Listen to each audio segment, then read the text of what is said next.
BNP বিভিন্ন জায়গায় চাঁদাবাজি করছে, আওয়ামী লীগ যেসব জায়গা দখলে ছিল বিএনপি নিচ্ছে, শেখ হাসিনা ভারতে আছেন, ক্ষমতায় থাকাকালীন যেভাবে কথা বলেছেন, যেভাবে উস্কে দিয়েছেন তার নেতাকর্মীদের, এখনো তিনি মনে করছেন যে সিংহাসনে বসে আছেন।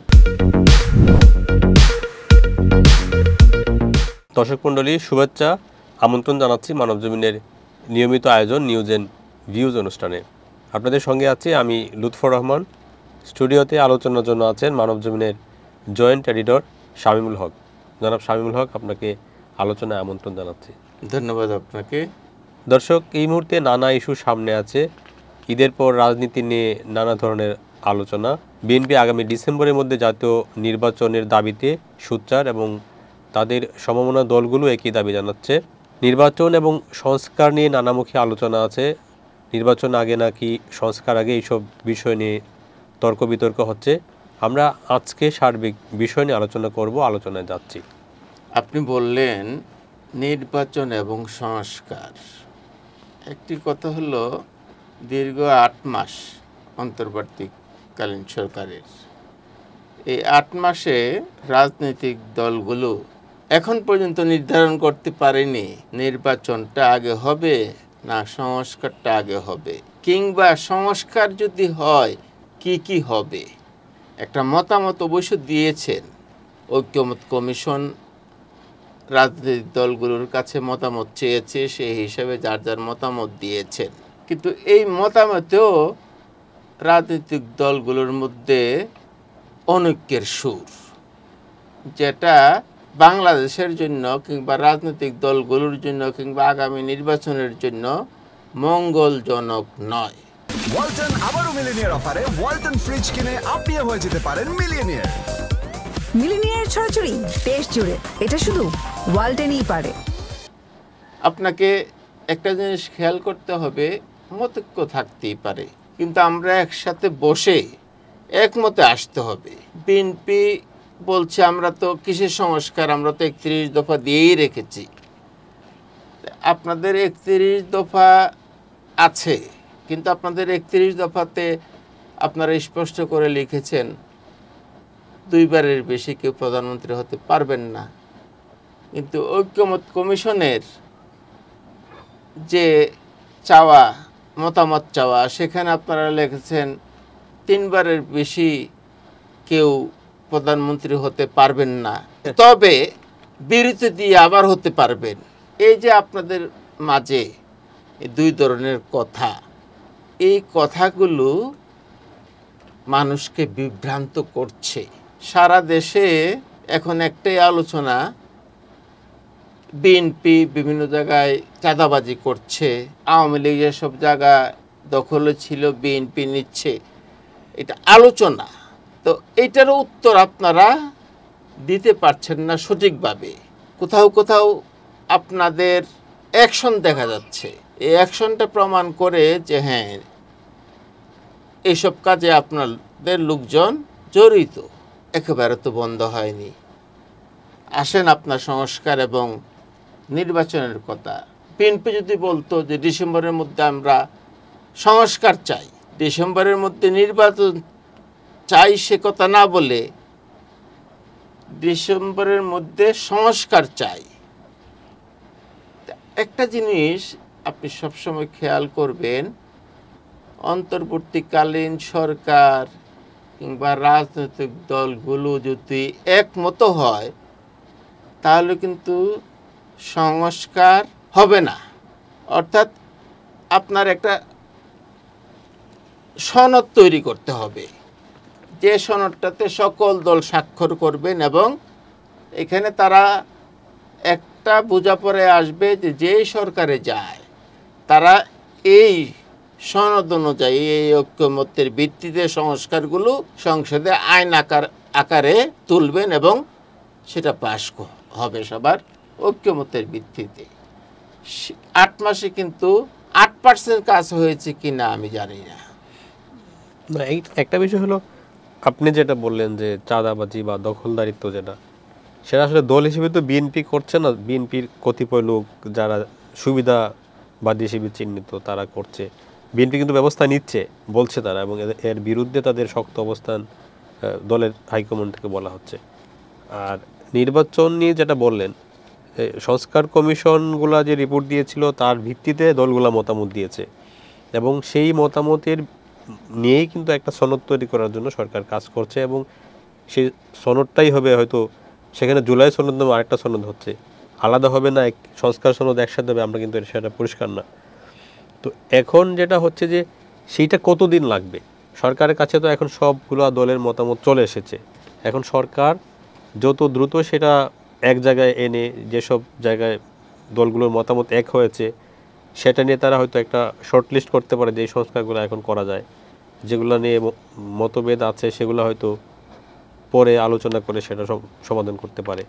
তো সেই জায়গায় আমরা সরকারের কিন্তু উদ্যোগটা মানুষ চাইছে যে দ্রুত হোক, তখন মানুষের মধ্যে এক ধরনের একটা আস্থা বা বিশ্বাস তৈরি হবে, এবং মানুষ মনে করবে না যে সরকার সংস্কারের নামে নির্বাচন প্রলম্বিত করছে, নির্বাচন দীর্ঘায়িত হবে, এরকম মানুষের মধ্যে যে এক ধরনের একটা অবিশ্বাস কোথাও কোথাও আছে, সেই জায়গায় সেইটা পরিষ্কার করার জন্য কিন্তু দলগুলোর পক্ষ থেকে দাবি জানানো হচ্ছে যে একটা নির্বাচনী রুটম্যাপ যাতে ঘোষণা করা হয়, যে আপনি ডিসেম্বরে না করেন, জানুয়ারিতে বা ফেব্রুয়ারিতে যখনই হয়, যাতে এখনই একটা রুটম্যাপ ঘোষণা করা হয় যে আমরা ফেব্রুয়ারিতে বা জানুয়ারিতে ঘোষণা করব। সেই রুটম্যাপটা ঘোষণার আগে কিন্তু আপনার সংস্কারের বিষয়গুলো এক জায়গায় আনতে হবে, না হলে তো সরকার বলতে পারবে না যে আমরা এই সময় নির্বাচন দেব। আপনি যে বললেন এই সরকার, অন্তর্বর্তীকালীন সরকার এই 8 মাসে স্বৈরাচারের দূষরদের দ্বারা যেভাবে দেশকে অস্থিতিশীল করার যে প্রক্রিয়াতে তারা নেমেছে সেগুলো ট্যাকেল দিতে হয়েছে, প্লাস দেশের অর্থনৈতিক ভঙ্গুর অবস্থাকে টেনে তুলতে হচ্ছে। যেমন এই মুহূর্তে আমাদের গার্মেন্টসের শুল্ক, হ্যাঁ, যুক্তরাষ্ট্র যে শুল্ক আরোপ করেছে, শুল্ক যে আরোপ করেছে, এটা একটা বিশাল একটা দুঃসংবাদ বাংলাদেশের জন্য। সেটার জন্য এই গতকাল বৈঠক হয়েছে, আজকে প্রধান উপদেষ্টা আমেরিকায় চিঠি পাঠিয়েছেন, অর্থাৎ কাজ কিন্তু করছেন।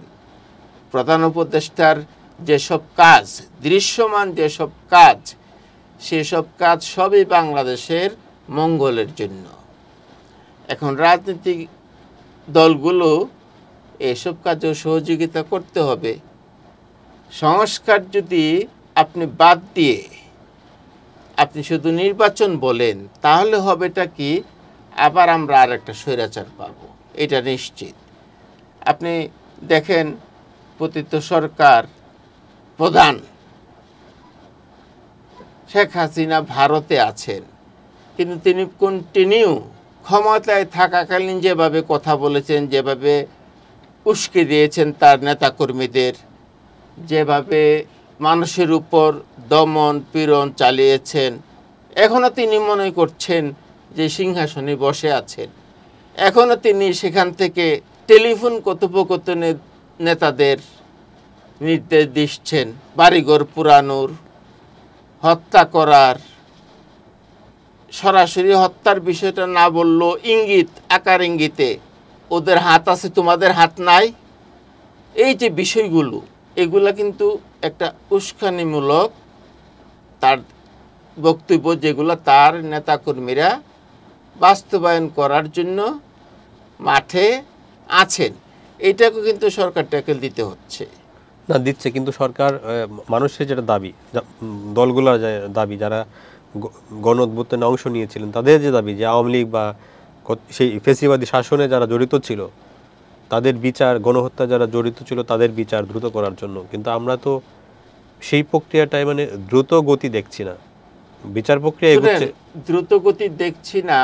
আপনি মামলা করেছেন, এটার তদন্ত হচ্ছে, কিছু চার্জশিট জমা পড়েছে, এবং প্রধান যে প্রসিকিউটর আছেন জনাব তাজুল ইসলাম সাহেব, তিনি বলেছেন, এবং আমরা জানিও শিগগিরই একটা বা দুইটা মামলার বিচার কাজ শুরু হবে, চলমান প্রক্রিয়া। এখন আপনি বিচারে তা তো এরকম না যে ধরবে আর রায় দিয়ে দিবে, এটা একটা বিশাল একটা আইনগত একটা দিক আছে, আস্তে আস্তে এগোবে, সেটা কিন্তু এগুচ্ছে। এখন প্রত্যাশা অনুযায়ী হয়তো বা এগুচ্ছে না, আমরা যেভাবে প্রত্যাশা করি যে দ্রুত এটা করা উচিত, কিন্তু দ্রুত করতে গেলে অনেক সময় ভুলও হয়, যেটা বলা হচ্ছে প্রসিকিউটর পক্ষ থেকে। তো যাই হোক, সেইটা আপনার বিচার কাজও চলছে। এখন আসেন মূল পয়েন্টে, যে সংস্কার করতেই হবে, সংস্কার একমত হইতে হবে দলগুলোকে, এবং এটা একটা সনদ হইতে হবে, যে সনদে সকল দল স্বাক্ষর করবে, যে সংসদে যেই যান সবাই মিলে এটা আইন আকারে পাশ করবে। এই সনদটা তৈরি করাটা এখন জরুরি। এই সনদটা তৈরি হইলে, আজকে যদি হয়, আপনি 3 মাসের মধ্যে নির্বাচন দিয়ে দেন। যেসব পক্ষ নির্বাচনের দাবি জানাচ্ছেন তারাও কিন্তু এর সাথে জড়িত। সরকার যদি দ্রুত সেই সনদ তৈরি করে প্রকাশ করেন, তারপরে কিন্তু তারা নির্বাচনে একটা রোডম্যাপ দিতে পারেন, সেই সুযোগটা সামনে আসবে। সনদটা তো তৈরি করতে হবে রাজনৈতিক দলগুলোকে নিয়ে, সেটা হয়তো আরও আলোচনা দরকার আছে এবং আরও বৈঠক করতে হবে। আরেকটা বিষয় হলো, বিমস্টেক সম্মেলনে আমাদের প্রধান উপদেষ্টা এবং ভারতের প্রধানমন্ত্রী নরেন্দ্র মোদীর যে বৈঠক, সেটা নিয়ে আগে অনেক আলোচনা ছিল, বৈঠক হবে কি হবে না, কিন্তু শেষ পর্যন্ত হয়েছে এবং ভালো একটি বৈঠক হয়েছে। বৈঠকে কিন্তু বাংলাদেশ শেখ হাসিনাকে ফিরিয়ে দেওয়ার জন্য কথা বলেছে। তো এই বৈঠকের পরে অনেকে বলছেন যে আওয়ামী লীগ ভারত নিয়ে অনেকটা উচ্ছ্বসিত ছিল, নানাভাবে তারা মনে করে যে ভারত তাদের সমর্থন দিচ্ছে এবং দিবে, কিন্তু অনেকে বলছেন যে সেই জায়গায় তাদের মধ্যে একটা হতাশা এখন তৈরি হয়েছে। স্বাভাবিক। এখন সরকারে থাকলে আরেক দেশের সরকারের সঙ্গে যোগাযোগ করবে। এখন শেখ হাসিনা সরকারে নাই, এখন ভারতের প্রয়োজন হলো যিনি সরকারে আছে তার সঙ্গে বোঝাপড়া করা। এখন শেখ হাসিনা তাদের কাছে মুখ্য নয়। এখন যদি এখানে অন্য যে কেউ প্রধানমন্ত্রী হয়ে আসুক বা সরকার গঠন করুক, তাদের সঙ্গে ভারতকে এগিয়ে যেতে হবে।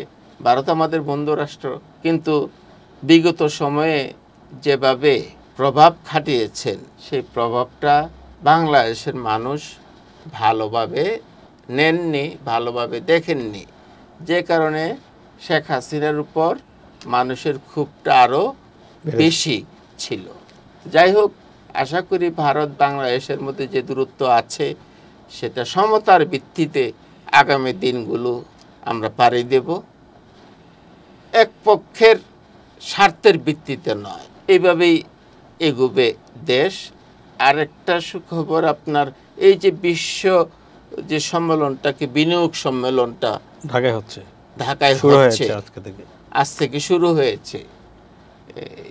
তো এটা একটা বিশাল অর্জন কিন্তু সরকারের জন্য, বাংলাদেশের জন্য। এই অর্জনের জন্য সরকারকে অবশ্যই ধন্যবাদ দিতে হয়, সাধুবাদ দিতে হয়। সরকার কাজ করছে, ভালো কাজ করছে। এর মধ্যে কিছু ভুল ত্রুটি থাকবেই, কাজ করলেই ভুল হয়, কাজ না করলে ভুল নাই। কাজে কাজে সরকারকে কাজের পাশাপাশি নির্বাচন নিয়েও ভাবতে হবে, সংস্কার নিয়েও ভাবতে হবে। আজকে আমরা এখানে শেষ করতে চাই। দর্শক, আজ এই পর্যন্তই, দেখা হবে আগামী পর্বে।